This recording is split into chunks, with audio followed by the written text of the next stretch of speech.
main consideration behind moving the Department of Labor to being under the Office of the Chief Secretary is for a couple of reasons. One, I needed the Chief Administrator to take the lead on some of the labor issues within the public service, given that the Chief Administrator has devolved or delegated responsibilities as the leader of the public service on the island of Tobago. And we have several internal issues, people with their acting appointments, being paid for their acting and so on. And so the Chief Ad being assigned to the Office of the Chief Secretary is the best person to lead in that regard. Secondly, I needed to be clear that labor issues are not to be choked somewhere, but really should reside with the leadership of the THA.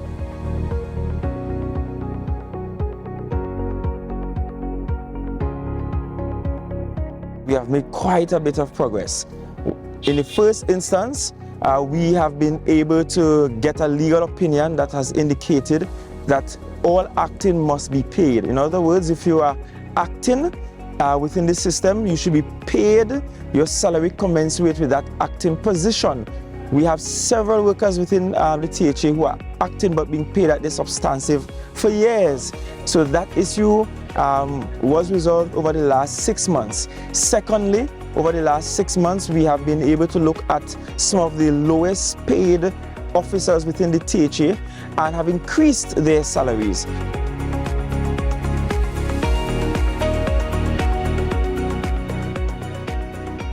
Tobago has had an interesting experience and history when it comes to the labor movement. In fact, one of our foremost sons, A.P.T. James, he was first elected to the legislature with Butler's party, and the last party he represented was the Trinidad Workers Union.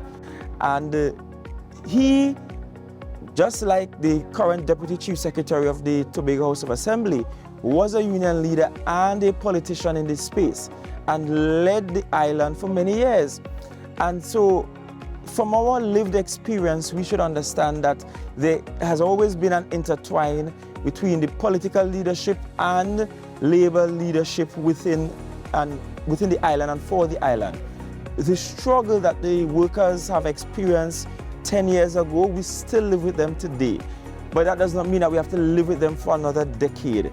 We have to, piece by piece, hammer away at some of these challenges, provide the fixes, and be able to create an environment where workers feel comfortable, where workers are empowered, where workers understand that they are not just the faces of the THA, but that they represent the island of Tobago and that they are our island's first ambassadors. So workers, happy Labor Day, and I pray God that together we will fix the issues, but more than that, that together we'll be able to represent Tobago well.